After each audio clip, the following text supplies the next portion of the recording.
Muy buenas tardes, señoras y señores. Bienvenidos al atardecer de este lunes, día 27 de enero de 2025. Creo yo que van ustedes a muy poco tiempo en asumir que las cosas durante este fin de semana han avanzado muy poco en lo que es la crónica política, el terreno de la información política en nuestro país, porque estamos exactamente en la misma casilla en la que estábamos el viernes de la semana pasada. Y si me apuran, incluso el jueves de la semana pasada. Saben que todo lo que se está dilucidando durante los últimos días es qué pasa con el ya célebre decreto ómnibus que presentó el Gobierno y que incluía más de 80 medidas. Ellos se llaman el decreto del escudo social, porque efectivamente ya había medidas de su padre y de su madre, algunas que concitan unanimidad absoluta en el Congreso de los Diputados, como por ejemplo la revalorización de las pensiones o como por ejemplo la gratuidad en el transporte público, pero hay otras medidas incluidas ahí en ese decreto que la oposición dice que no las quiere apoyar y por lo tanto por eso perdió la votación el Gobierno el miércoles de la semana pasada. El todo o nada no fue respondido ni por el Partido Popular, ni por Vox, ni tampoco por Junts per Catalunya, y por lo tanto el Gobierno perdió la votación. Bueno, desde entonces, desde ese día, se ha planteado una pelea. A ver quién se baja antes del burro. El Gobierno está dispuesto a sacar de ese decreto ómnibus las medidas que tienen consenso y hacer decretos individualizados para que puedan ser aprobadas medidas que la gente necesita y sabe que sería posible, o se va a imponer la posición del Gobierno de el todo o nada. Es decir, no, o me aprueba usted todo el decreto o no hay ninguna medida individualizada que yo vaya a someter al refrendo, a la votación del Pleno del Congreso de los Diputados. Y esta es la posición que 3 días después sigue manteniendo el Gobierno. Hoy ha habido ejecutiva del PSOE y por lo tanto a puerta cerrada, eso sí. No ha hablado luego Sánchez, ya verán, ha hablado Emma López, que es la secretaria de Economía del partido. Pero lo que sí que se sabe, porque los periodistas han podido hablar con unos y con otros, es que en esa reunión de la Ejecutiva Federal del PSOE a puerta cerrada, Sánchez ha dejado manifiestamente claro que no piensa trocear el decreto ómnibus y que por lo tanto no va a atender a las demandas ni de Junts per Catalunya ni del Partido Popular. O todo o nada. Rubén Fernández. Dentro de la ejecutiva del PSOE, a puerta cerrada, Pedro Sánchez ha querido dejar claro un mensaje: no ve necesario que al Real Decreto Ómnibus se le quite ninguna medida ni se elimine nada de las 140 páginas. De ahí que su intención sea la de volver a presentarlo de nuevo. Promete diálogo con los grupos y obvia la propuesta de PP y Junts de respaldar alguna medida concreta, como la revalorización de las pensiones, si se presenta por separado. Así que Sánchez mantiene su propuesta, aunque eso suponga otro varapalo parlamentario y otro bloqueo a la subida a las jubilaciones. En esta reunión en Ferraz, Sánchez también ha responsabilizado al PP en exclusiva de su derrota parlamentaria, pasando de puntillas por el portazo de Junts. También ha salido al paso de las críticas de los de Feijóo, que ya han anticipado que van a volver a votar en contra si junto con la revalorización de las pensiones se cuela otra vez el decreto antidesahucios. El secretario general del PSOE ya se ha anticipado creando un nuevo marco y achacando a Génova de querer quitar la protección a personas vulnerables. Bueno, aquí por lo tanto dos cuestiones muy claras. Primero, no me bajo del burro. Y en segundo lugar, la culpa de que algunas medidas que socialmente tienen una gran demanda no salgan adelante, la culpa exclusiva es del Partido Popular. Ya les he dicho hace un instante que no han querido salir a defender esa posición de la Ejecutiva ninguno de los pesos pesados del partido.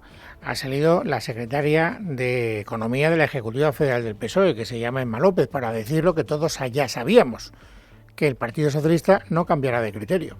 No entendemos por qué el Partido Popular nos quiere hacer elegir entre las bonificaciones al transporte, la subida del ingreso mínimo vital, la subida del salario mínimo o la subida de las pensiones.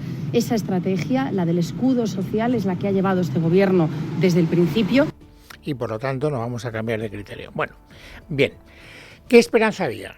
Cuando tú hablabas con los que están más o menos en el escenario de la política, les decías, bueno, pero esta posición tan enquistada se va a mantener hasta el último minuto, y la respuesta que te decían desde el jueves, el viernes, durante este fin de semana es, hombre, dependerá un poco también del apoyo de los socios del Gobierno. Si algún socio, como parecía inicialmente que podía pasar, llámese Sumar, llámese Podemos, llámese Esquerra, le dicen al Gobierno, no podemos mantener esta posición, porque al final la gente nos va a hacer pagar el precio de que los pensionistas no tengan revalorizadas las pensiones, pues tendremos que buscar una fórmula B. Pero ¿qué es lo que ha ocurrido? Que al menos hoy, no digo que el escenario no pueda cambiar mañana, ya saben ustedes que el escenario político español es cambiante por naturaleza, pero a día de hoy no hay ninguna fisura, Junts aparte. Saben ustedes que Junts fue, digamos, aritméticamente necesario para que este decreto ley no prosperara el miércoles de la semana pasada, pero todos los demás socios hoy, el discurso que han hecho, y lo vamos a repasar uno por uno, mantienen la tesis de que no hay que trocear el decreto ómnibus y que por lo tanto hay que volverlo a presentar tal y como salió del horno del gobierno. Escuchen, por ejemplo, para empezar, a Yolanda Díaz. Bueno, yo creo que el Gobierno de España debe llevar cuanto antes, si puede ser mañana mismo aprobación al Consejo de Ministros este decreto ómnibus. Pero el mismo decreto. El mismo decreto tal y como está. Si se vuelve a presentar el mismo decreto, no va a salir porque Junts ya ha dicho que no y el Partido Popular ha dicho que no. ¿De verdad van a permitir que 12 millones de jubilados vean reducida su pensión en febrero? Quiero ver yo que el Partido Popular vote en contra de nuevo de este Real Decreto. Lo quiero ver. Son declaraciones de Yolanda Díaz en un desayuno de Madrid. Por eso el que estaba oficiando de presentador le repreguntaba a Yolanda Díaz en los términos que ustedes acaban de ver. Por lo tanto, hay ahí, aparentemente, por lo menos desde el punto de vista retórico, una posición muy firme de apoyo sin fisuras a la tesis cabezota del gobierno. Y fíjese lo que son las cosas. Saben que si hay dos grupos que se llevan a matar dentro de lo que es la llamada mayoría Frankenstein, son Sumar y Podemos. Bueno, pues en esto no hay ninguna fisura. Porque, como todos los lunes, ha salido Pablo Fernández, que es el portavoz de Podemos, y ha dicho exactamente lo mismo que Yolanda Díaz.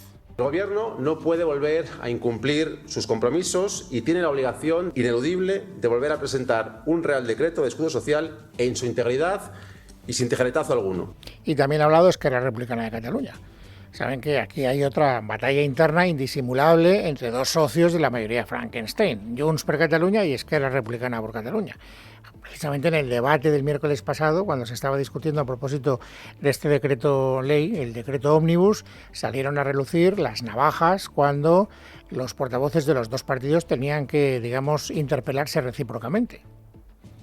Por lo tanto, esa posición parece, hoy por hoy, difícilmente reconciliable. ¿Y eso qué hace? ¿O qué determina? ¿O en qué desemboca? Pues en que Esquerra Republicana de Cataluña hace suya la tesis de que el decreto tiene que ser aprobado tal y como salió de la mesa del Consejo de Ministros. Elisenda Alemany dice, hombre, aprobémoslo y luego, en todo caso, cuando se puedan presentar enmiendas, que enmienden los grupos aquello que quieran enmendar.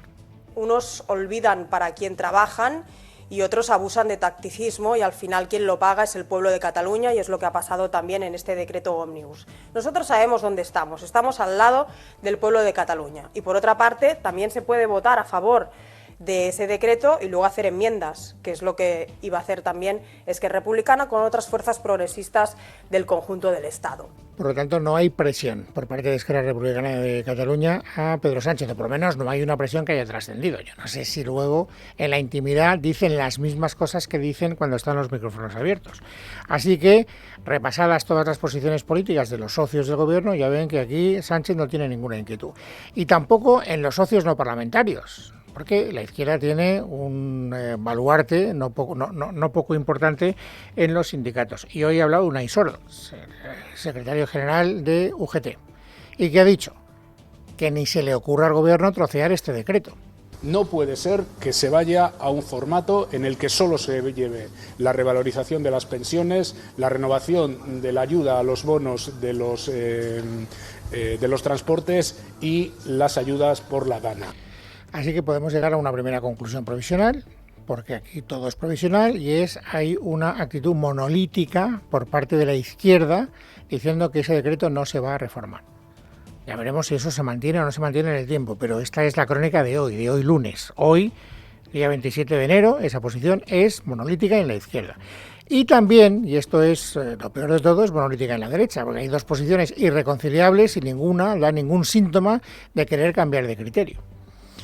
Decía hace un instante, lo escuchábamos, cuando hablaba Yolanda Díaz, que ella no se terminaba de creer que el Partido Popular fuera a votar otra vez que no a este decreto ómnibus y el Gobierno lo volvía a presentar en el Congreso de los Diputados. Pero no es esa la tesis que al menos públicamente defiende el responsable del Partido Popular, Alberto Núñez Feijóo. Hoy ha dejado claro que el todo nada no va con él. Hay centenares de cosas que allí se contienen que no van a tener nuestro sí, porque son cosas que perjudican a los ciudadanos. Y en ese decreto faltan muchas otras cosas que benefician a los ciudadanos. Y ha hecho otra segunda cosa. Nos contaba Rubén Fernández en la crónica que escuchábamos al principio del programa que en la Ejecutiva Federal del PSOE hoy Sánchez ha hecho dos cosas. En primer lugar, mantener firme la posición de que no piensa trocear el decreto ley y en segundo lugar, poner en marcha toda la maquinaria propagandística que él controla para culpar al Partido Popular de que las pensiones, por ejemplo, no se revaloricen. Por lo tanto, el Partido Popular también tiene que tratar de defenderse de esa acusación, cosa que ha hecho hoy también públicamente el señor Feijóo. La culpa de que no se revaloricen las pensiones no es del Partido Popular, dice Feijóo. Ayer decía Sánchez, voy a buscar los votos hasta debajo de las piedras. Y dice Feijóo, pues si no tiene usted que buscarlos debajo de las piedras, si los votos para algunas cosas las tiene más que sobradamente. El gobierno actuó de mala fe. Sabía perfectamente que ese Real Decreto no iba a salir. Y como no iba a salir, lo que intenta ahora es buscar responsables. Por eso vuelvo a insistir, no hace falta buscar los votos debajo de las piedras. Los votos los tiene en la propuesta que el Partido Popular registró en la Cámara y lo que me da la sensación que está haciendo el gobierno es buscarlos en Suiza. Bueno, esto es lo que dice el Partido Popular y además el señor Feijóo pues tiene también interés por elevar a definitiva alguna conclusión. Es decir, ¿qué es lo que él cree que está haciendo el gobierno? Escúchenle. Que nos intentan tomar a los españoles, especialmente a los pensionistas, por pardillos, ha quedado acreditado durante esta semana. El principal partido de la oposición, como ven, está en la misma posición en la que estaba el miércoles cuando se produjo la votación, el jueves, el viernes, el sábado y el domingo. Y hoy es lunes. No sé lo que pasará el martes, pero de momento ven que las posiciones están muy enquistadas. Y también en la bancada de la oposición, en la bancada de la derecha, en el Congreso de los Diputados hay otro grupo que se mantiene firme en esa misma posición también, que es Vox. Hoy José Antonio Fuster, que nunca sé cómo protagonizarlo, ha dejado claro que ellos se mantienen en el no. Si ya le han dicho esa mayoría parlamentaria de la que ellos no gozan ahora mismo que no, desde luego nosotros estamos en la misma posición. Es imposible. Están jugando con las ilusiones, con las esperanzas de muchísimos pensionistas. Y después de esta consideración en voz alta, el señor Fuster, vuelvo a repetir que no sé cómo se pronuncia, llega también a su propia conclusión. La conclusión de Feijóo, la escuchamos hace un instante, es que el gobierno juega con los pensionistas. Vox llega todavía más lejos. Pues ya sabemos, Falconetti, pues ya sabemos cómo funciona Pedro Sánchez. Un gobierno corrupto, el gobierno menos transparente que hemos padecido en España, en toda la historia casi, y el gobierno del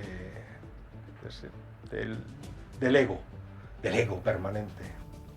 Y es ahora cuando llegamos a la parte fundamental, porque tampoco nos sorprenderá mucho que en el panorama político haya dos bloques que no se entienden prácticamente nunca, el de la derecha y el de la izquierda, cada uno enquistado en su posición. ¿De qué depende que esto pueda evolucionar en un sentido o en el otro? De la actitud de Junts per Catalunya. El miércoles de la semana pasada el gobierno perdió la votación porque Junts per Catalunya votó que no. Y por lo tanto ahora todo el mundo está pendiente de si Junts se mantiene en la tesis de votar que no, si exige el troceo de ese decreto ley, como hace el Partido Popular, o cambia de criterio. ¿Y a qué conclusión llegamos hoy después de escuchar a los portavoces de Junts? A que, una vez más lo digo, hoy por hoy, no sé lo que pasará mañana, la posición de Junts es inequívocamente continuista. Dice lo mismo que dijo el miércoles, el jueves, el viernes, el sábado y el domingo. Que hay que individualizar, que hay que trocear ese decreto si el gobierno quiere que salga adelante. El gobierno del PSOE tiene plena constancia de cuál es nuestra propuesta para salir de este atolladero, que es que presente un decreto individualizado de medidas sociales que incluya la revalorización de las pensiones, las bonificaciones al transporte público y las ayudas a la dana y el salario mínimo vital. Saben que les decía al principio, aquí hay dos batallas, una concreta, que pasa con este Real Decreto, y otra, digamos, más política, más propagandística, y es quién tiene la culpa de esta situación de enquistamiento. Y el señor Ríos en esto también hace un discurso bastante parecido al discurso del Partido Popular. La pelota no está en el tejado de la oposición, la pelota está en el tejado del gobierno de Sánchez. jo crec que a ningú se li escapa. Yo creo que a nadie se le escapa que aquel movimiento que hizo el PSOE de presentar decreto ómnibus no era la mejor fórmula, porque también desde el primer minuto Junts per Catalunya ha puesto una solución encima de la mesa que tendría efectos inmediatos y por lo tanto mañana hay Consejo de Ministros. Si presentan un decreto de medidas sociales individualizadas en los términos que le he dicho, mañana se revalorarán las pensiones, mañana habrá bonificaciones al transporte público y mañana habría medidas para la dana. Hi haurà ajudes per la dana. Bueno, mañana naturalmente el gobierno no piensa hacer caso a lo que le recomienda el señor Rius. Y además les digo una cosa, como ya el mes de enero está perdido, es decir, como es absolutamente imposible que los pensionistas puedan revalorizar las pensiones el próximo mes, el gobierno tiene todavía bastantes días por delante hasta que se llegue o nos acerquemos al final del próximo mes para tomar alguna decisión. Y esto me hace pensar que entramos en un escenario pues de jugueteo político, con la incertidumbre de los pensionistas de por medio. Yo creo que se va a mantener este juego de amagar a ver quién cede antes en esa posición. Ojalá me equivoque, pero me parece que por ahí van los tiros. Y mientras tanto, naturalmente, los ciudadanos pues contemplan el espectáculo político, cada uno con una actitud distinta. Pero si nos hacemos, o si nos creemos y hacemos caso a lo que cuentan las encuestas, hay cada vez una mayoría social más descontenta con el panorama que ofrece la política. Durante 3 días consecutivos el diario ABC nos ha estado contando cómo crece el malestar por la situación política y cómo, digamos, se condenan algunas decisiones de Pedro Sánchez de favorecer a familiares, etcétera. La última entrega la hemos conocido hoy y hace referencia a la intención de voto. Según esa encuesta de GAT3 publicada por el diario ABC, la suma del Partido Popular y de Vox en este momento superaría los 190 escaños, es decir, dejaría absolutamente pulverizada, convertida en un mal recuerdo, la mayoría que ahora mismo tenemos en España. Vamos a conocer los detalles. Luis Colom. El 82% de los votantes de Vox y el 74% de los del PP estarían a favor de que Feijóo y Abascal pacten con Carles Puigdemont una posible moción de censura, según señala la encuesta de GAT3. Los encuestados del bloque del gobierno también fueron preguntados por esto y evidentemente el resultado es contrario. La mayoría no ve con buenos ojos que se apruebe una moción de censura contra Pedro Sánchez. En cuanto a los escaños, los populares y Vox podrían formar gobierno con su alianza de 195 escaños, mientras que el PSOE se quedaría muy corto si pacta con Sumar y el resto de formaciones, con apenas 120 diputados. Lo más destacable es la recuperación de Podemos, que mantendría con vida su representación parlamentaria con 4 escaños, cuando hace unos meses se vaticinaba su desaparición. Bueno, naturalmente Alberto Núñez Feijóo está muy contento con esta encuesta, lo sé porque se lo han preguntado y no ha tenido el más mínimo problema a la hora de reconocerlo. Celebro que esa encuesta se parezca mucho a las encuestas que tiene el Partido Popular y que lógicamente no publicamos. En este momento, si hubiese elecciones, ¿habría un cambio de gobierno en España? La respuesta es que sí. En este momento y cada mes que pasa se va concretando que el gobierno está más encogido, el gobierno tiene menos apoyo parlamentario y el Partido Socialista confía menos en su secretario general, en el señor Sánchez. Bueno, y luego hay una última noticia que quiero que también conozcan con cierto detalle antes de ir al resumen de otras noticias destacadas este 27 de enero. Saben que pasado mañana, día 29, está citado el fiscal general del Estado ante el Tribunal Supremo para declarar en calidad de imputado. Y el fiscal general había intentado que esa comparecencia ante el Tribunal Supremo se pospusiera. Pero hoy hemos conocido un auto en el que pasan 2 cosas. Uno, el juez no le autoriza a posponer esa declaración, por lo tanto se ratifica en que tiene que ir pasado mañana, y además, en alguna subordinada que me parece que no debería pasar inadvertida, les dice, a quien quieran escucharlo, que no se puede minimizar el valor de la filtración que está detrás de todo este caso.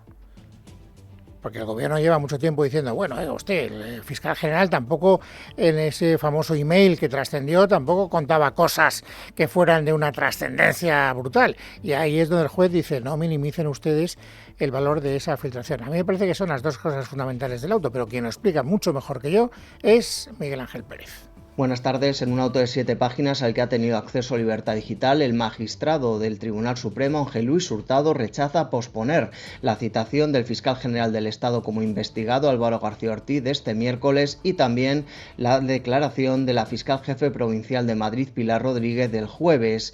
En el mismo auto, el instructor rechaza citar a declarar al querellante en la causa, es decir, al novio de la presidenta madrileña, Alberto González Amador, y a varios periodistas, así como la intervención del dispositivo de Miguel Ángel Rodríguez, jefe de gabinete de la presidenta de la Comunidad de Madrid. La única diligencia que acepta es la incorporación a la causa de varios documentos, como pedían las defensas, consistentes en varias instrucciones y guías de actuaciones del Ministerio Fiscal, así como 2 noticias publicadas en el diario El País. En relación a la toma de declaración de González Amador, el juez señala que no deja de sorprender que sea interesada por la defensa, cuando la práctica de todos los días nos viene enseñando que lo habitual es que el testimonio de quien comparece en el proceso como acusación, más que favorecer, venga a resultar perjudicial para el acusado. En todo caso, añade, para formar una idea de la posición del querellante, nos la ofrece su propia querella y la actividad de su representación a lo largo de lo actuado.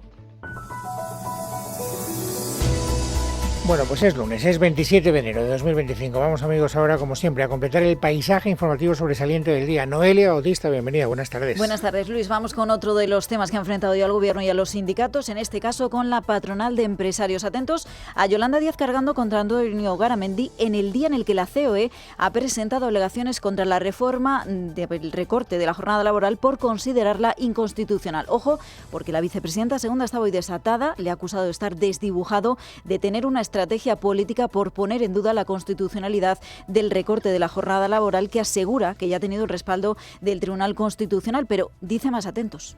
Y creo sinceramente que el cambio de estrategia de la COE hace que hoy tenga un papel impropio en la sociedad y que esté cuestionado en la sociedad, insisto, porque la patronal no es ajena a el bienestar y a los deseos de los españoles y las españolas. Y en línea con Yolanda Díaz, el líder de UGT, que asegura que para ellos el recorte de la jornada es una cuestión irrenunciable. Añade Pepe Álvarez que además está amparada por la Constitución. Pues la verdad es que no se lo creen ni ellos. Eso ya ha pasado por el Tribunal Constitucional en el año 83 o 84, ahora no sé si fue el 84 o 85 la resolución. Puede achacarse muchas cosas en relación con el tema de la jornada, de la reducción de la jornada a 37 horas y media, pero que no sea constitucional me parece que no. Pero bueno, ellos tienen todo el derecho del mundo a hacer lo que quieran. Bueno, pues críticas a las que no ha dudado en contestar un molesto Antonio Garamendi, el líder de la patronal COE, para quien se está pisoteando el diálogo social. Bueno, es que la COE no tiene estrategia política. Es que posiblemente la que tiene estrategia política es la ministra. Es decir, nosotros, yo lo acabo de decir, nosotros respetamos profundamente las ideas de cada uno. Nosotros estamos en un área institucional, estamos en el artículo 7 de la Constitución, en el diálogo social, y nosotros en este sentido pensamos que el Ministerio está invadiendo muchas veces competencias del propio diálogo social. Garamendi, por cierto, que hoy acudió a un acto de CEPIME, mientras parece que a nivel interno hay una batalla entre ambos, con la vista puesta del primero en descabalgar a Gerardo Cuerva de la presidencia de la patronal de la pequeña y mediana empresa. Pero este acto ha tomado especial relevancia también, porque mientras Yolanda Díaz ofrecía el desayuno informativo que contabas, Luis, el que se ha ausentado de esa cita ha sido el ministro Carlos Cuerpo, el titular de Economía, que ha optado hoy, sin embargo, por acompañar a los empresarios. Y no solo, también ha elogiado su labor. Escuchen. Está mejorando además el poder adquisitivo de los ciudadanos, y esto, sí que me gustaría mencionarlo, es, entre otras cosas, gracias al buen funcionamiento de la negociación colectiva, a la enorme responsabilidad que están teniendo empresarios y sindicatos, por supuesto, también, teniendo o a través de una mirada de medio plazo, para conseguir precisamente absorber ese shock de inflación que tuvimos como consecuencia de la guerra de Ucrania, y hacerlo de tal forma que nuestros trabajadores vayan recuperando poder adquisitivo también en los próximos años. Halago a los sindicatos y a los empresarios en medio de la negociación de la nueva subida del salario mínimo interprofesional, además del recorte de la jornada laboral, que ha dicho Cuerpo que espera que vaya al próximo Consejo de Ministros. Por cierto, que ante el ministro, Cuerva ha aprovechado para enumerar las dificultades a las que dice que se enfrentan los pequeños y medianos empresarios. Pequeño tirón de orejas. Nuestro escenario hoy se caracteriza por elevados costes laborales. Han subido un 18% desde 2019, por asumir las quintas cotizaciones más altas de nuestro entorno y por asumir una fiscalidad muy poco competitiva con respecto a Europa. Y finalmente, se caracteriza por un exceso de norma que en materia laboral, medioambiental, de igualdad, por ejemplo, condiciona absolutamente el trabajo del empresario. En ese escenario, vosotras habéis sido capaces de crecer. Al margen de esta situación, ha aprovechado el Gobierno también para relanzar hoy una de las propuestas estrella del Ministerio del Masaiz para este año. Se trata de poner en marcha lo que han denominado esas altas progresivas, que se traducen en que el trabajador que pueda se va a incorporar de forma paulatina a su trabajo después de haber tenido una baja por incapacidad temporal. Ojo, porque la ministra Saiz ha pedido que no se pervierta ni el mensaje ni el objetivo de la norma. Un trabajador o una trabajadora no puede trabajar estando de baja. Estamos hablando de una vez que se tenga el alta médica, con un criterio médico que evidencie, que acredite que esa reincorporación progresiva al trabajo pueda ser beneficioso para el trabajador, explorar y analizar esas situaciones. Apelo a que seamos absolutamente exquisitos con el lenguaje, porque con la salud de los trabajadores y las trabajadoras no se juega.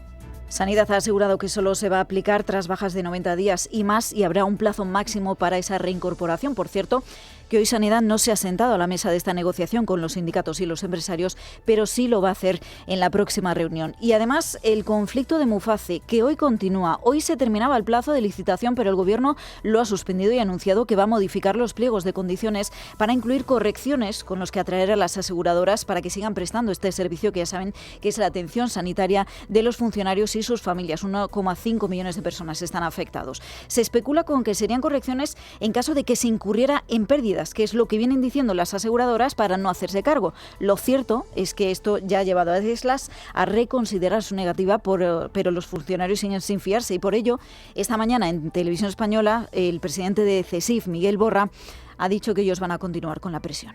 Ha sido la presión que hemos estado haciendo en la calle lo que ha conseguido obligarles a mover ficha, pero todavía no está suscrita la nueva licitación, no sabemos en qué condiciones va a salir y no sabemos si las aseguradoras acabarán concurriendo, con lo cual CESIF va a seguir con todas sus medidas de presión. Hoy tenemos aquí en el sindicato reunidos al órgano de dirección del mismo y tomaremos las medidas adecuadas, que las comunicaremos mañana, y desde luego convocar una jornada de huelga en la primera quincena del mes de febrero sigue estando encima de la mesa. Y del resto del mundo, pendientes de dos focos de atención. El primero, Oriente Medio, donde son miles los gazatíes que hoy están volviendo al norte de Gaza, más de un año después de haber sido obligados a abandonar esta zona. Son impresionantes las imágenes, las habrán visto porque están en todas las redes sociales, en todos los periódicos de Internet, de esas colas de kilómetros de gente caminando con sus pertenencias a cuestas. Pues bien, hoy ha dicho el ministro Álvarez esto. Voy a solicitar que se despliegue una misión europea en el paso de Rafah para que ayude a controlar la entrada y salida de personas, para que normalice ese paso, y por supuesto, si esa misión europea se lanza, la Guardia Civil Española estará presente en esa misión. Pues sepan que no hay confirmación oficial por parte de Bruselas de que esto haya sido aprobado, pero hace una hora hemos conocido que agentes del Grupo de Acción Rápida de la Guardia Civil, los GAR, con sede en Logroño, se han embarcado en un avión del Instituto Armado con destino a Vicenza, en Italia, que es donde tiene su sede la Fuerza de Gendarmería Europea, ante su posible despliegue en el paso fronterizo de Rafah. Más noticias de última hora al respecto, porque acabamos de conocer también que Israel ha confirmado este lunes que 8 de los 33 rehenes que serán liberados por el movimiento de resistencia islámica, por Hamas, por los terroristas de Hamas, en el marco del acuerdo del alto el fuego de la Franja de Gaza, estarían muertos. Y el segundo foco de atención que les decía es el campo de exterminio de Auschwitz, donde desde hace unos minutos tiene lugar el acto central de la conmemoración del 80 aniversario de la liberalización de este enclave del horror, en el que fueron exterminadas 1,1 millones de personas. Una veintena de jefes de Estado y de Gobierno participan en este acto, y entre ellos, en nuestra representación, está el rey Felipe VI. Esta mañana, medio centenar de supervivientes con sus familias han depositado allí velas y una ofrenda floral en memoria de los asesinados frente al muro de la muerte de este campo de exterminio.